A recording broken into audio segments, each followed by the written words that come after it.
Queridos irmãos, em princípio eu gostaria de fazer duas observações. Penso eu que essas duas observações são necessárias. Primeiro, eu gostaria de informar de onde eu estou falando. Eu vou subir nos ombros de alguns gigantes para tratar desse assunto. A minha matriz essa noite é uma matriz reformada. Portanto, eu estou falando à luz de autores como D.A. Carson Sproul, David Dockery e sobretudo de dois autores brasileiros que escreveram duas obras importantíssimas nessa área, que é o saudoso pastor presbiteriano Paulo Anglada, que publicou uma introdução à hermenêutica reformada. Na verdade, esse texto é produto do estudo dele de doutorado feito no Westminster Theological Seminary, em Califórnia. E também do Dr. Augustus Nicodemos, que estudou por 10 anos essa disciplina, também nos seus estudos de pós-graduação, e publicou pela... me esqueci agora a editora, mas o título é A Bíblia e seus Intérpretes, uma breve história da interpretação. Eu estou falando à luz desses autores. E a segunda observação que eu quero fazer é que a minha proposta, embora pareça um pouco cultura cristã, me lembrei agora o texto do Augusto, parece-me um pouco audacioso tentar abordar tantos séculos em apenas uma hora de exposição. Portanto, a minha proposta para essa noite é conceder a vocês uma visão geral dessa história da interpretação bíblica e defender a ideia de que o melhor método é o método gramático histórico, é o método de interpretação honrado pelo tempo, no dizer de Mark Lloyd Jones.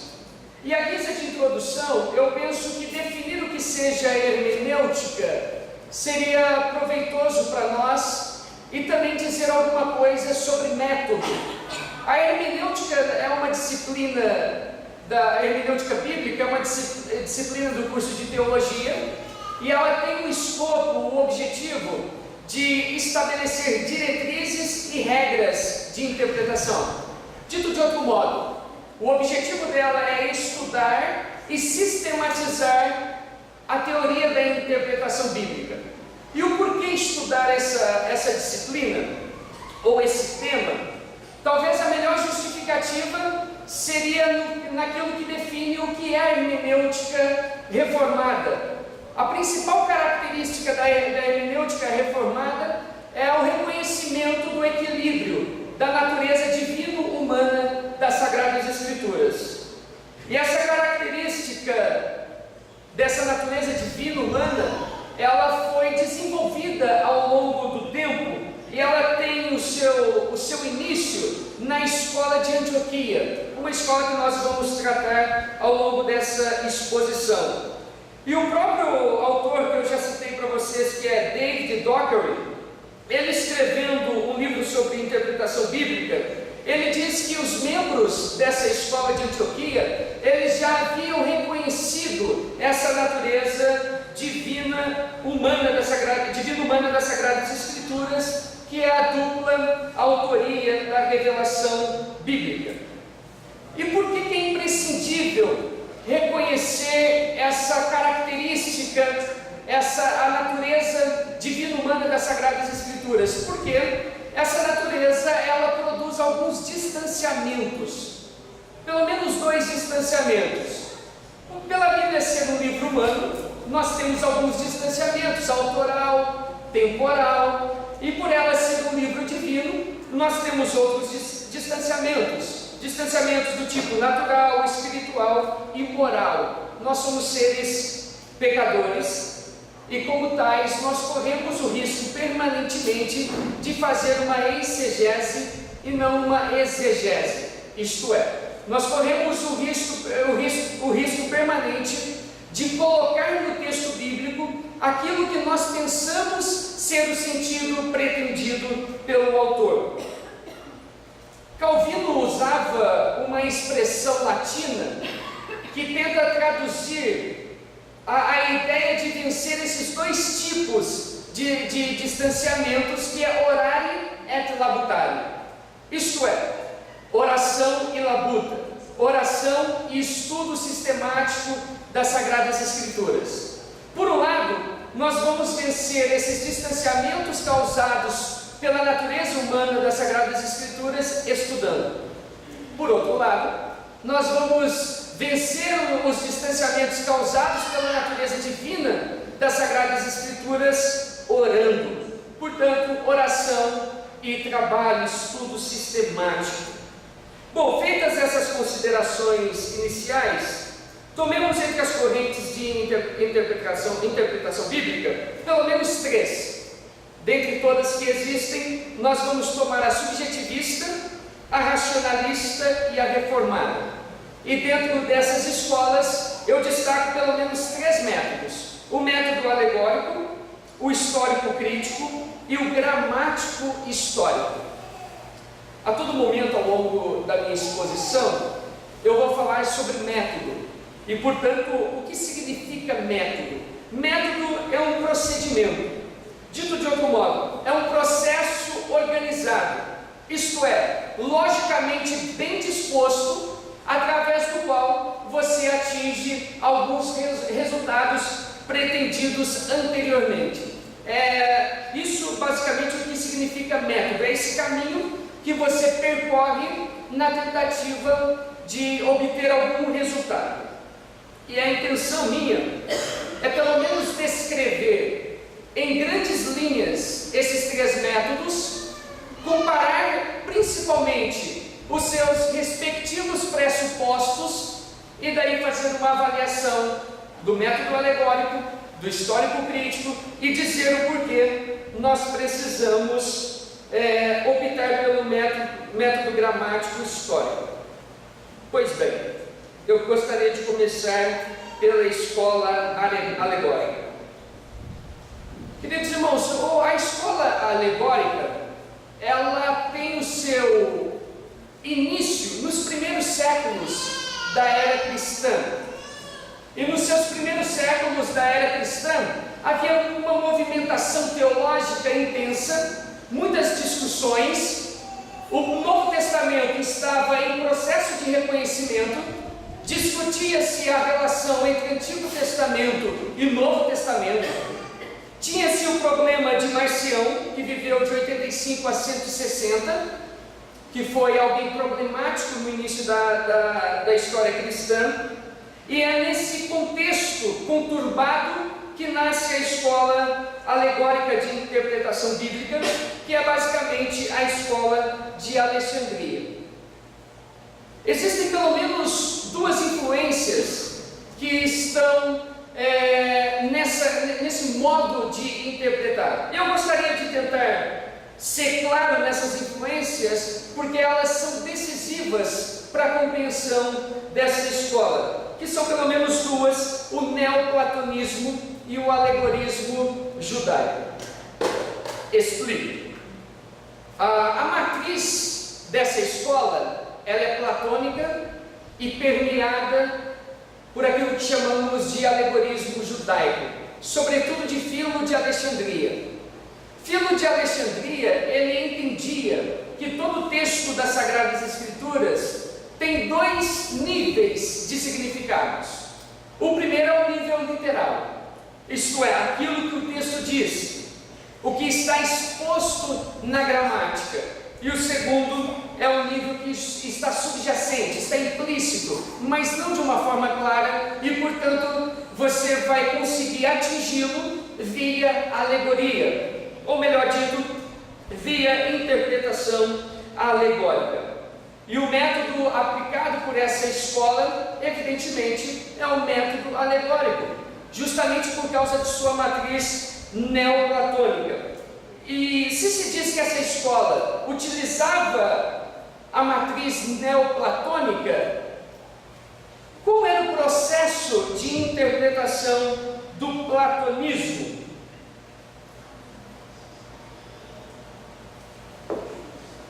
Eu quero usar a caverna das ninfas de Porfírio, que foi o aluno de Plotino, um dos pais do neoplatonismo, apenas para ilustrar. Eu não vou tecer comentários, apenas para ilustrar e mostrar para vocês como que a escola neoplatônica lidava com esse método de interpretação.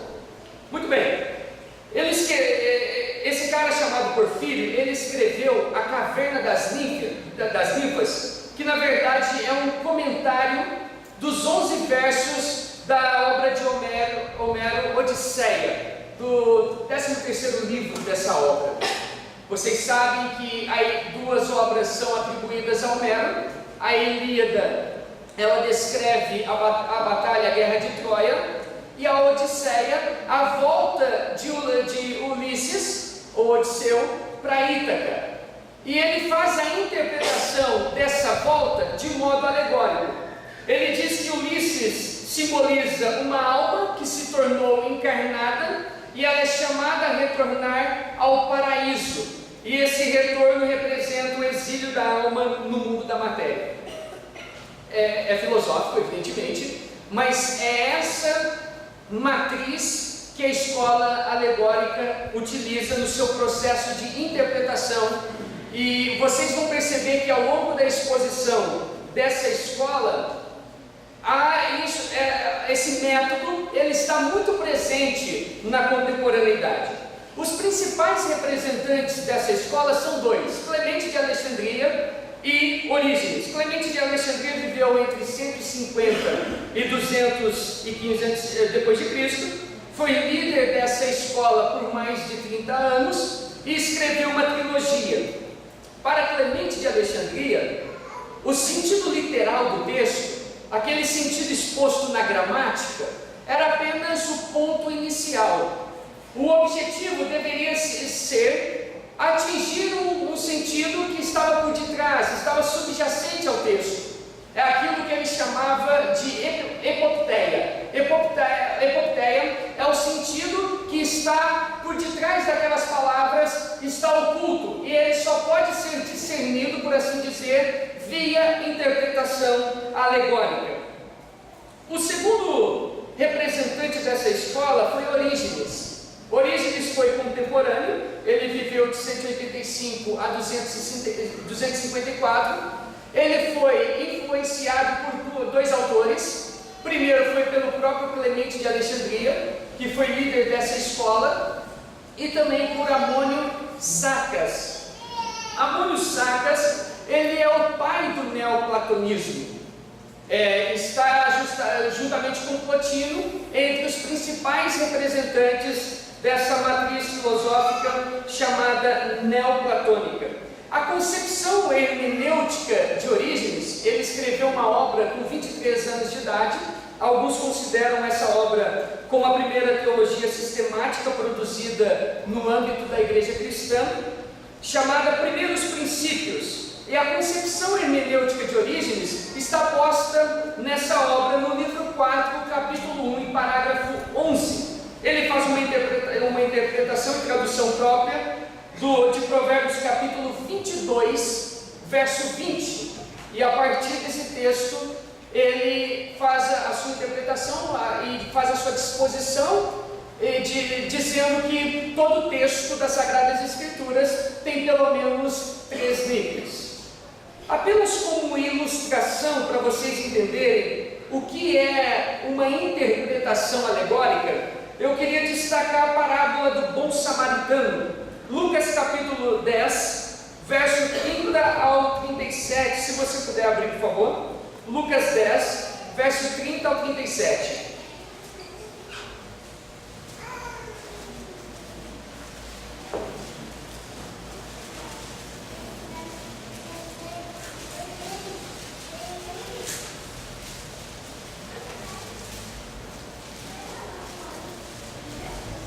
Diz o texto: Jesus prosseguiu dizendo: certo homem descia de Jerusalém para Jericó e veio a cair em mãos de salteadores, os quais, depois de tudo, lhe roubarem e lhe causarem muitos ferimentos, retiraram-se, deixando-o semi-morto.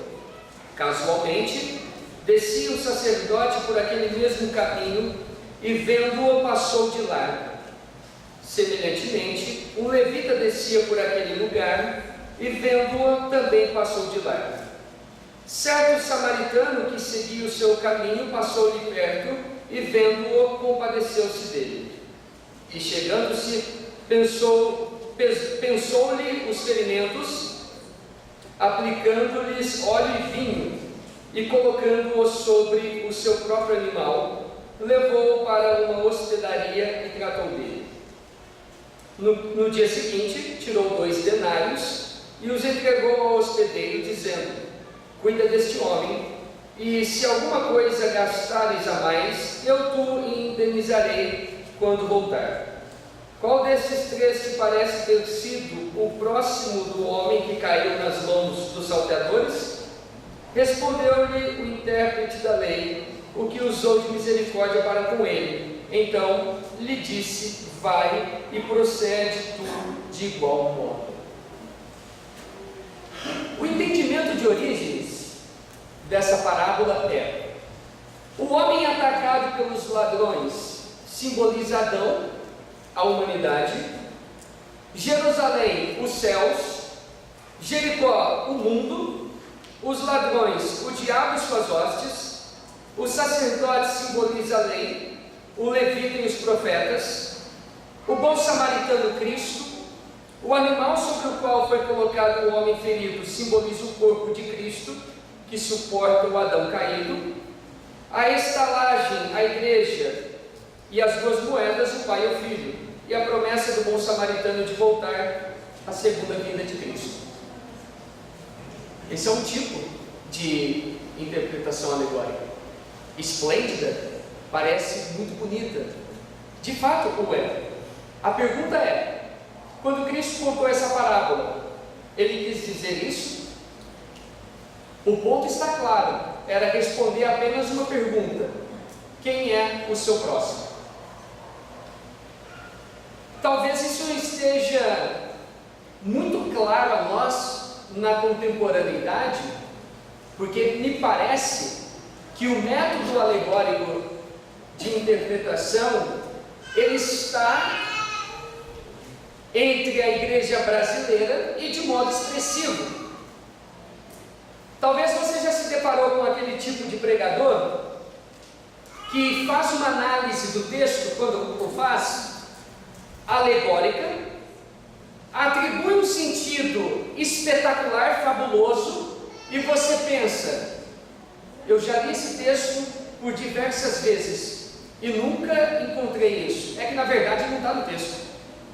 Na verdade, isso é uma criação da mente dele. É uma tentativa de fazer o texto dizer aquilo que na verdade o texto não diz. Eu faço um juízo de valor ao final, ao terminar de analisar esse método, e dizer o quanto ele é prejudicial à igreja e o quanto ele tem sido. Porque normalmente ele é usado por pregadores despreparados no estudo e despreparados também na oração. E portanto o modo mais simples é tentar criar uma história fabulosa para levar o ouvinte a crer naquilo. E a igreja brasileira, de modo geral, ela sofre um analfabetismo bíblico. E portanto, esse método é muito bem visto.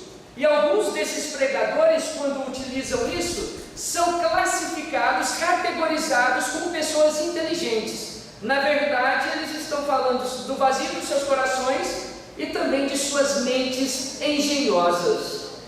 Queridos, alguns pontos nós dissemos que dois homens, 2 pensadores, foram os representantes dessa escola. E eu gostaria de pelo menos apontar os pontos em comum e justificar o porquê Orígenes, alguém talvez que conheça a história da igreja, já tenha lido alguma coisa sobre, alguém tão inteligente usou desse método?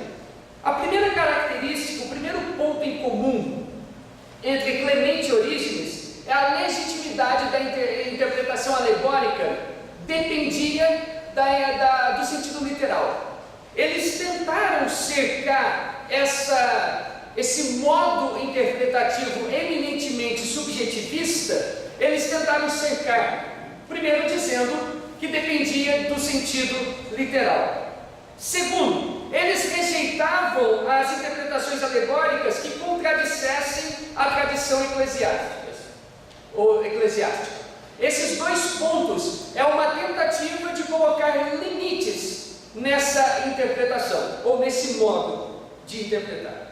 Mas eu gostaria de destacar a terceira característica, e ela é a principal. Orígenes e outros utilizaram esse modo para defender o cristianismo dos judeus, contra os judeus opositores e também dos pagãos. Eles conseguiram, ou sobretudo Orígenes, encontrar esse caminho de explicar textos difíceis à luz de uma interpretação alegórica. E parece-me que o movimento que Orígenes faz é uma postura similar à que Heráclito fez. Eu não sei dizer a vocês se Orígenes fez isso à luz do que Heráclito fez, mas o fato é que há uma similaridade entre os dois movimentos. Heráclito, que foi um filósofo pré-socrático, viveu no 6º século antes de Cristo, ele, para explicar as obras de Homero, para que os deuses não fossem acusados de imorais, Heráclito dizia que era necessário atingir um sentido que estava além das palavras. Ele usava um termo grego que é hyponoia, que é o sentido mais profundo, a ideia subjacente. Então, com esse modo alegórico, Heráclito tentou desconstruir todas as acusações contra os deuses. E esse termo hyponoia, na verdade, é o termo que precede a alegoria. O movimento que o neoplatonismo fez, o movimento que Heráclito fez, foi o mesmo movimento da escola de Alexandria, dessa escola de interpretação alegórica. Esse método, ele pode fornecer esplêndidas interpretações, como eu já disse, mas ele causa um problema muito grande. Ele rouba o real significado do texto. Ele desvia a atenção do leitor do seu verdadeiro sentido. E, infelizmente, o método que perpassou a Idade Média foi o método proposto pela escola de Alexandria, a alegoria. E me parece que esse método nunca se perdeu na história. Ao analisar o gramático histórico, embora ele ganhe a projeção no século XII, depois da Reforma Protestante, ele não se perdeu na história. Ele causou seríssimos problemas. Eu vou dizer a vocês como que Lutero e Calvino trabalharam contra esse método. Esse método causou gravíssimos problemas na igreja, na história da igreja, e ainda causa na contemporaneidade. Porque talvez seja o método mais fácil de ser usado, o método mais fácil e o método talvez que mais satisfaz a audiência, porque a audiência cristã, de forma geral, ela gosta muito do espetacular, do inexplicável. Alguns usam o termo mistério. É um termo tão rico nas Sagradas Escrituras, mas tão mal conceituado na contemporaneidade por alguns pregadores e ensinadores, que na tentativa de usar do sobrenatural para tentar cativar a atenção do seu público, diz que o que está acontecendo é um mistério. A interpretação alegórica, ela vai entrar pela Idade Média via a quadriga medieval, concebida por João Cassiano. Isto é, o texto bíblico, ele tem 4 níveis de sentidos: literal, moral, alegórico e anagógico. Quando eu for tratar do método gramático histórico, eu explico melhor. Bom, segundo método, o método histórico crítico. Eu estou indo do século 3, 4, pulando agora para o século 18, e depois eu volto para o século 16, que é a sistematização do gramático histórico, e vou contrapor esses três métodos, mostrando seus pressupostos e o porquê devemos usar o método gramático histórico. O método histórico crítico, ele é um filho de sua época.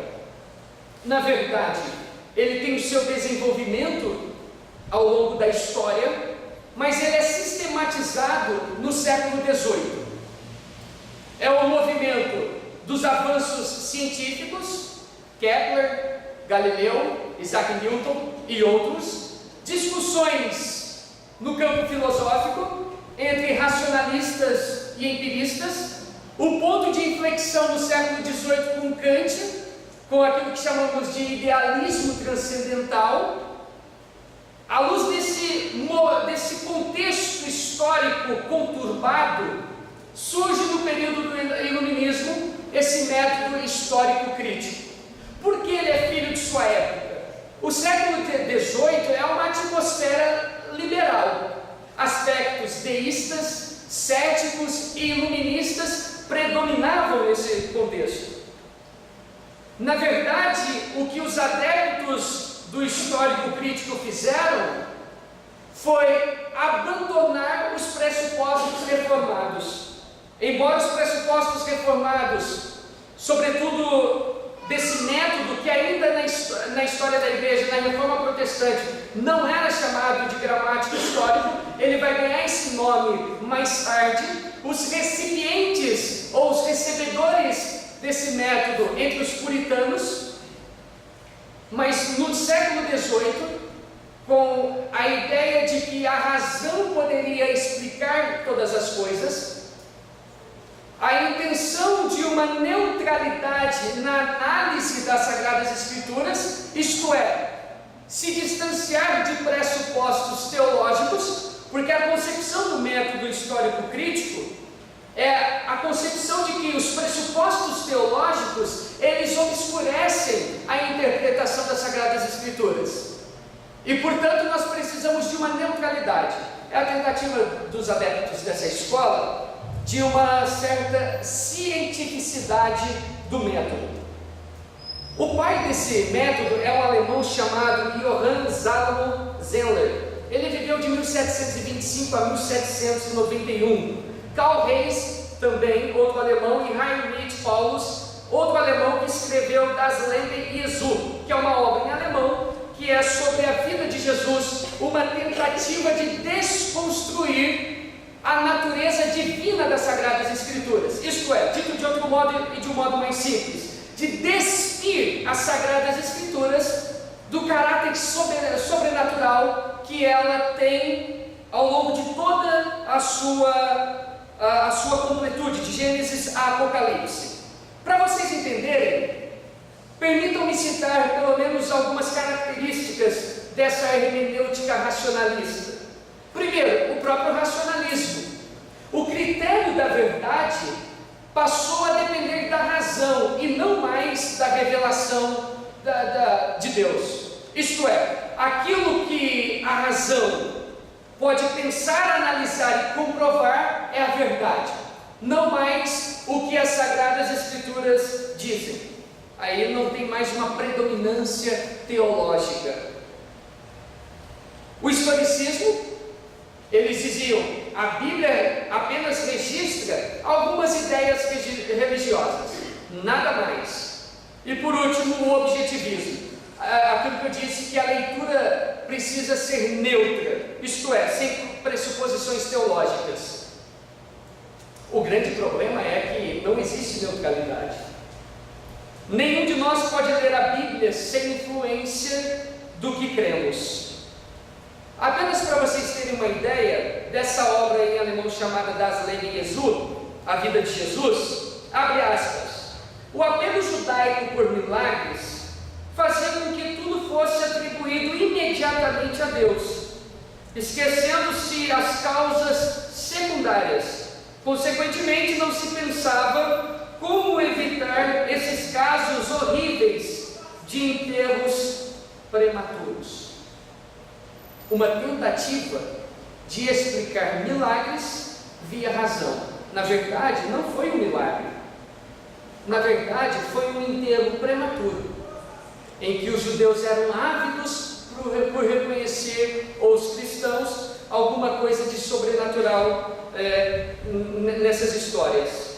Bom, queridos, em linhas gerais, percebam que o método alegórico e o método histórico-crítico, eles são diametralmente opostos, porque o método alegórico, ele rejeita a natureza humana das Sagradas Escrituras, e o método histórico-crítico, ele rejeita a natureza divina das Sagradas Escrituras. E a proposta do método gramático-histórico é o reconhecimento equilibrado da natureza divino-humana das Sagradas Escrituras.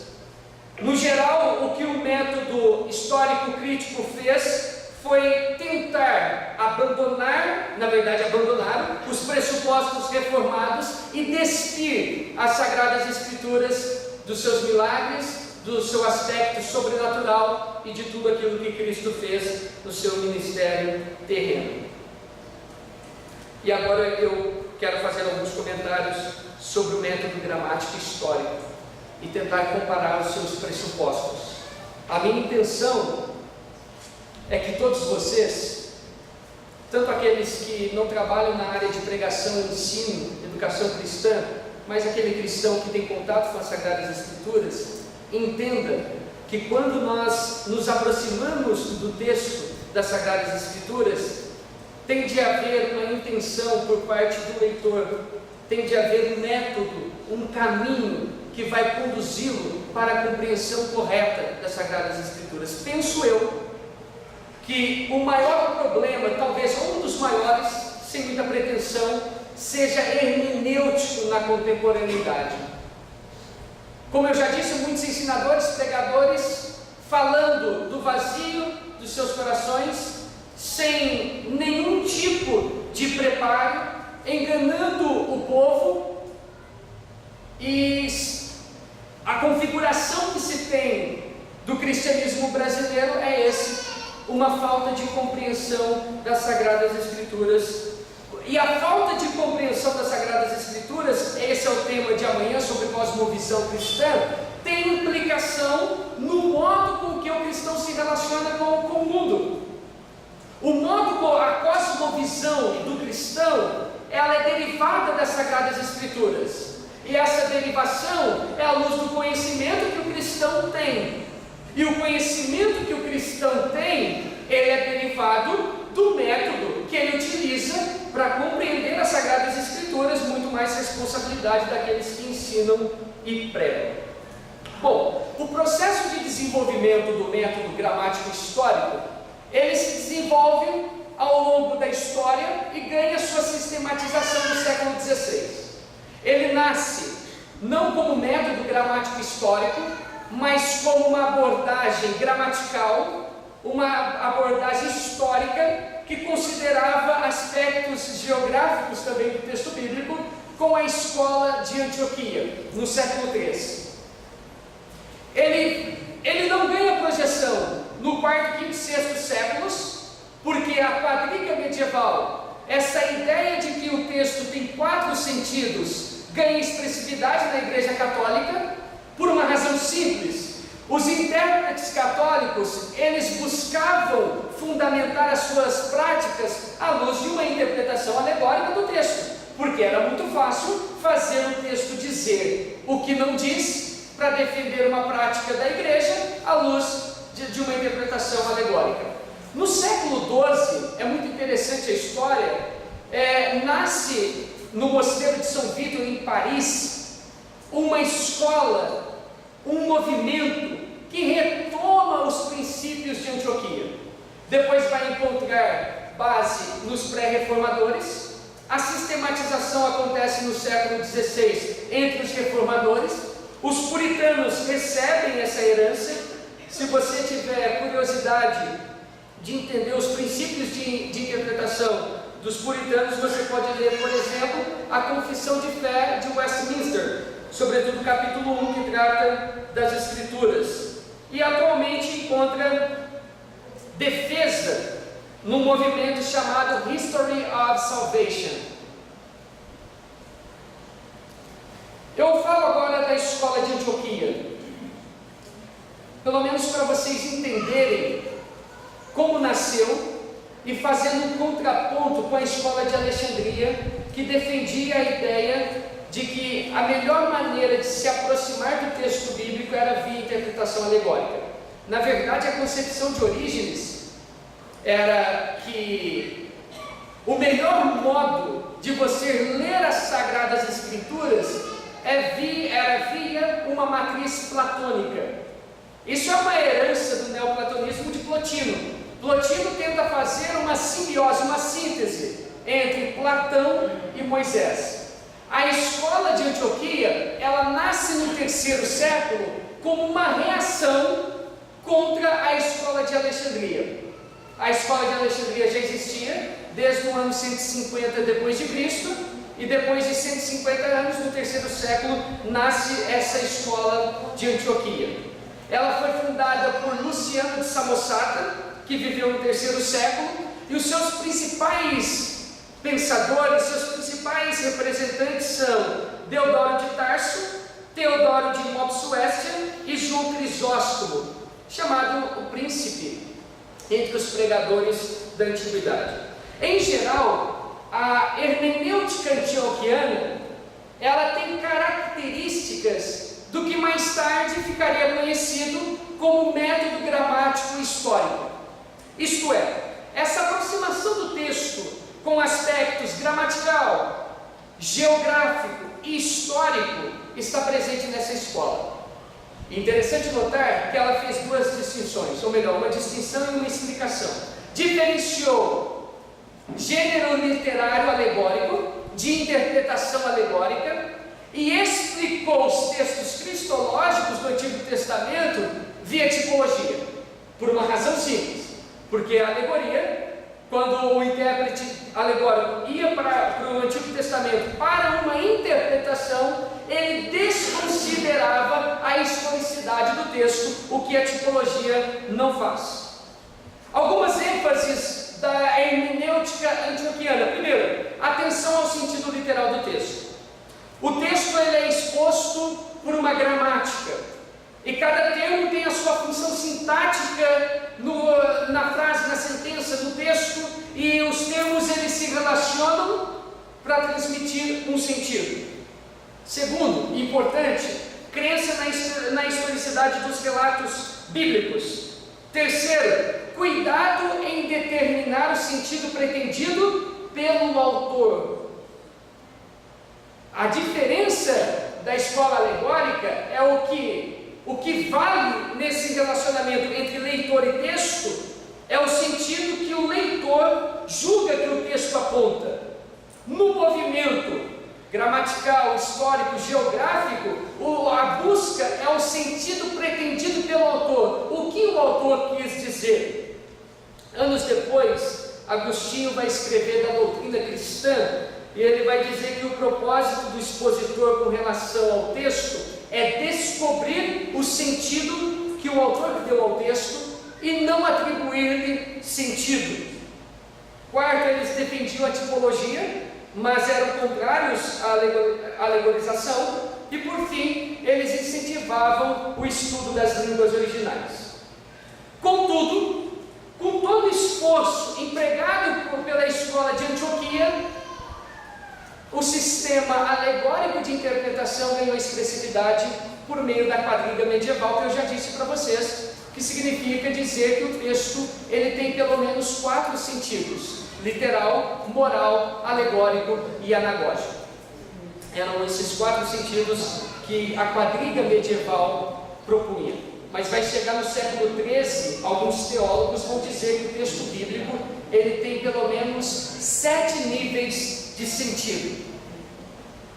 A essa interpretação alegórica, ela ganha projeção, portanto, do século VI ao século XI, mas no século XII, em Paris, surge a escola victoriana, que é um retorno à escola de Antioquia, para expressar novamente que era necessário analisar o texto bíblico. O texto tinha apenas um sentido, era necessário analisar a gramática do texto, os aspectos históricos e geográficos que estavam envolvidos. Essa escola victoriana, ela tem um papel importantíssimo no século XII, e quem vai ficar responsável por isso, consequentemente, quem é recipiente direto dessa escola, o receptor, é Nicolau de Lira, que morreu em 1349. Foi alguém que influenciou definitivamente Lutero. Na obra de Lutero, Table Talk, Lutero fala sobre Lira, abre aspas: os comentários bíblicos de Lira são dignos de todo louvor. Eu recomendo veementemente a leitura deles, pois são excepcionalmente bons, especialmente sobre as porções históricas do Antigo Testamento. Fecha aspas. Essa concepção vai encontrar eco, por assim dizer, nos pré-reformadores. A ideia de que o texto bíblico tem um sentido não é meramente de Lutero e Calvino. Os principais reformadores e os pré-reformadores também pensavam da mesma forma. Os reformadores, eles vão surgir num contexto extremamente conturbado. É por isso que alguns autores especialistas da área de hermenêutica diz que, na verdade, a reforma protestante é uma reforma hermenêutica. Por quê? Primeiro, a quadriga medieval tinha todo espaço. Como já dito, os intérpretes da Igreja Católica, eles tentavam justificar as suas práticas erradas usando de alegoria para contexto. Segundo, chegava-se ao ponto de conceber 7 sentidos para os textos bíblicos. É nesse contexto que os reformadores vão dizer não. O texto bíblico, ele não tem 4 sentidos, nem tampouco 7 sentidos. O texto bíblico, ele tem apenas um sentido, aquele que está exposto pela gramática, pelo idioma usado pelo próprio Deus. Eu vou destacar aqui, entre os reformadores, apenas Lutero e Calvino, por uma questão de tempo, mas como já dito, entre todos os reformadores, entre os principais, eles comungavam da mesma ideia de que o texto bíblico tinha apenas um sentido, era aquele gramatical, literal e contextual, sem deixar de observar as figuras de linguagem quando necessário. Essa ideia perpassa todos os autores ou pensadores da Reforma Protestante. Principais características da interpretação de Lutero e Calvino. Primeiro, o reconhecimento da natureza divina e humana das Sagradas Escrituras. É por isso que Calvino usava essa expressão latina, orare et labutare, oração e labuta. Porque, primeiro, é necessário ter a iluminação do Espírito Santo, não revelação, porque Deus já revelou, inspirou autores, escreveu. Agora o que o Espírito Santo faz é iluminar os leitores, conduzindo-os à compreensão do que está escrito. Segundo, a necessidade de estudar as Escrituras. Ambos, Calvino e Lutero, tinham isso em comum. Por um lado, é necessário ter a iluminação do Espírito Santo para compreender o texto. Por outro lado, é necessário um estudo sistemático das Sagradas Escrituras. Usando a mesma obra de Lutero, Table Talk, abre aspas: jamais deveríamos criticar, explicar ou discernir as Escrituras por nossa própria razão, mas buscando seu significado por meio de diligente oração e meditação. O Espírito Santo deve ser nisso nosso único mestre e tutor. Fecha aspas. Ainda uma segunda citação de Lutero, abre aspas: visto que a Santa Escritura deseja ser tratada com temor e humildade, e ser penetrada mais pelo estudo acompanhado de sincera por agudeza intelectual, é impossível que aqueles que confiam apenas no seu intelecto e se lançam às Escrituras com pés sujos, como porcos, como se as Escrituras fossem meramente um tipo de conhecimento humano, não venham a causar danos a si próprios e àqueles a quem eles ensinam. Fecha aspas. A convicção de Calvino era a mesma. Calvino entendia a interpretação das Sagradas Escrituras muito mais como um dom espiritual do que como um uso de métodos, de mera técnica. Segunda característica de Calvino e Lutero: ênfase no sentido literal, gramático histórico. Quando esse método ganha o nome de gramático histórico, é porque o leitor, ao usá-lo, ele se aproxima do texto para analisar a gramática do texto, para analisar os aspectos históricos e geográficos que estão envolvidos no texto. A função, portanto, do pregador, do ensinador, é ler as Sagradas Escrituras, explicar as Sagradas Escrituras e aplicar as Sagradas Escrituras, não mais do que isso. E eles diziam: o texto da Bíblia, ou as Sagradas Escrituras, tem apenas um sentido e diversas aplicações. É interessante como que Lutero e Calvino categorizaram o método alegórico.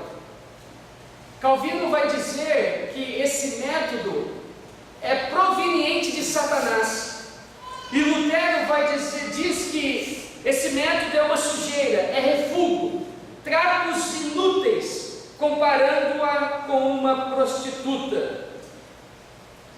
Lutero diz: o intérprete ele deve se ater ao sentido simples, puro e natural das palavras, como requerido pela gramática e pelo uso do idioma criado por Deus entre os homens. Em seu comentário de Gálatas, escrito em 1535, Lutero diz, abre aspas, o que eles, fazendo uma referência aos sofistas, deveriam fazer é vir ao texto vazios, derivar suas ideias da Escritura Sagrada, e então prestar atenção cuidadosa às palavras, comparar o que procede com o que precede com o que vem em seguida, e se esforçar para agarrar o sentido autêntico de uma passagem particular, em vez de ler as suas próprias noções nas palavras e passagens da Escritura, que eles geralmente arrancam do seu contexto. Fecha aspas. Eu volto a dizer, por uma intenção didática, que isso está presente na contemporaneidade. Talvez você já esteve em algum lugar em que o pregador leu o texto, fechou o texto e disse à congregação: a Bíblia vocês leem em casa, agora eu vou falar. Dito de outro modo, em outras palavras, ele está dizendo: o importante agora é o que eu vou falar. O que está escrito, o que eu li, não tem importância nenhuma. Daí começa a falar do vazio do próprio coração, faz aquilo que os mineiros chamam de salada, começa falando de um assunto, termina de outro com aplicações de autoajuda, com aplicações antropocêntricas e nunca derivadas do texto, porque ele abriu o texto, ele leu o texto, mas ele nunca mais voltou para o texto, nem para dar um tchau para o texto, ficou apenas nas suas próprias ideias. Eu gosto dessa parte, ainda nessa obra de Conversas de Lutero à Mesa, Table Talk, ele diz sobre Jerônimo e Orígenes, abre aspas: Jerônimo e Orígenes, Deus os perdoe, são os responsáveis pela alegoria ser tão estimada. Tudo que Orígenes escreveu não vale uma única palavra de Cristo. Quanto a mim, já abandonei essas bobagens, e minha melhor arte é pregar a Escritura em sentido único. Fecha aspas. Dito de outro modo, o que alguns pregadores estão fazendo na contemporaneidade são bobagens. Até porque, por uma razão simples, poucas congregações estão treinadas a que aplica o texto e toma o seu assento.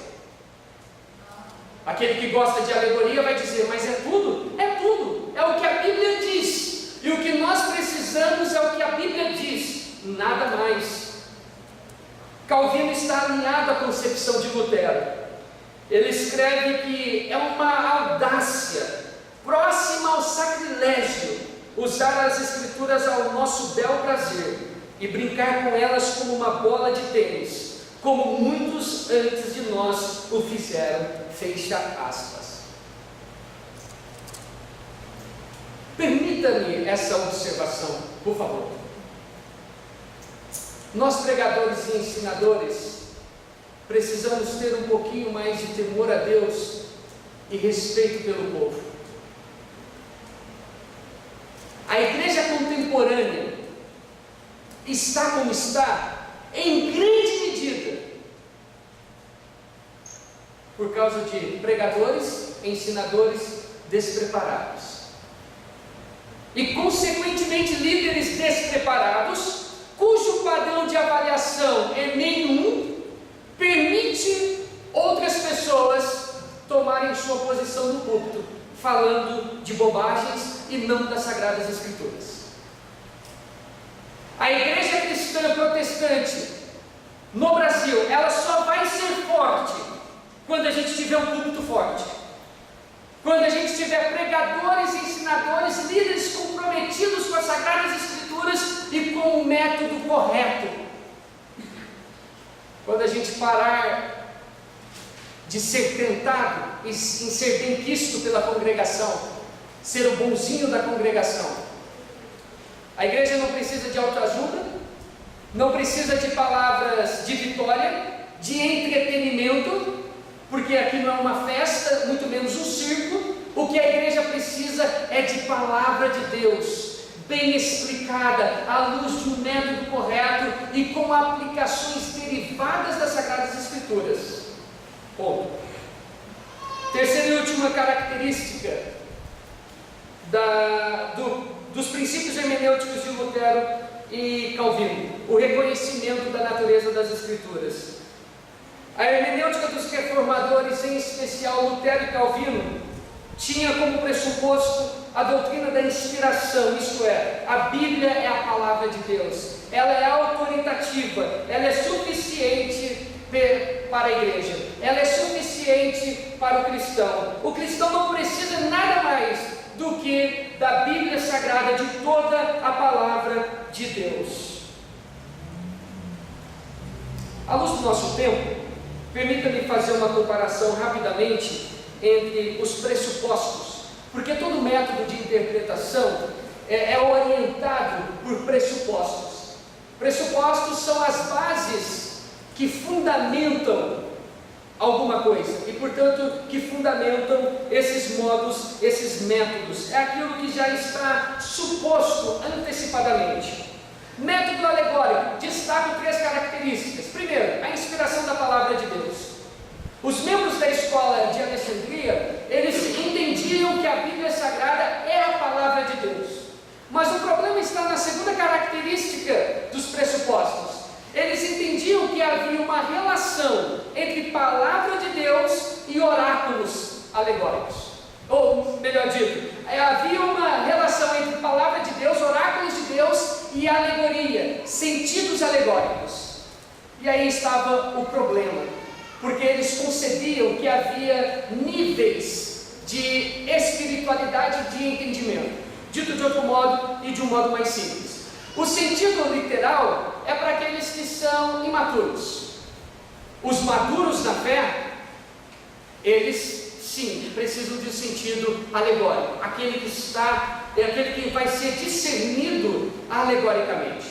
Eu penso que aqui é o inverso, sobretudo na contemporaneidade. A alegoria é para os imaturos da fé, aqueles que aceitam qualquer coisa. Falou no nome de Deus, pregou, não há um nível de criticidade. Agora, literal é para os maduros. O gramático histórico, os pressupostos dos reformadores e portanto reformados, são as doutrinas da inspiração, da veracidade e da infalibilidade das Escrituras, cujo objetivo é encontrar o sentido pretendido pelo autor. Ponto. O histórico crítico, no século XVIII, ele rompe com os pressupostos reformados e coloca na espinha dorsal dos seus pressupostos a razão. Isto é, o que é racional, explicado, deve ser crido, deve ser aceito, porque é explicado via razão, não mais a palavra de Deus diz o que é verdade e o que não é. Eu gostaria de fazer algumas conclusões e aplicações. Queridos, parece-me que ficou claro que nós não devemos usar o método alegórico de interpretação, porque ele despreza a natureza humana da Bíblia. Ele rouba o sentido real do texto bíblico, a não ser quando a passagem exija que seja interpretada figuradamente, mas sempre à luz do seu contexto, evidentemente. Nem tampouco devemos usar o método histórico crítico, porque ele rouba a natureza divina das Sagradas Escrituras. Ele quer despir, embora esse método seja ensinado em alguns seminários pelo Brasil afora. Esse método, ele quer despir a Bíblia dos seus aspectos sobrenaturais, especialmente dos milagres. Portanto, precisamos usar o método gramático histórico, ir ao texto bíblico e entender o que o texto bíblico diz à luz da sua gramática, do seu contexto histórico e do seu contexto geográfico. É explicar isso e aplicar. O ponto é dizer o que o texto disse e o que o texto diz.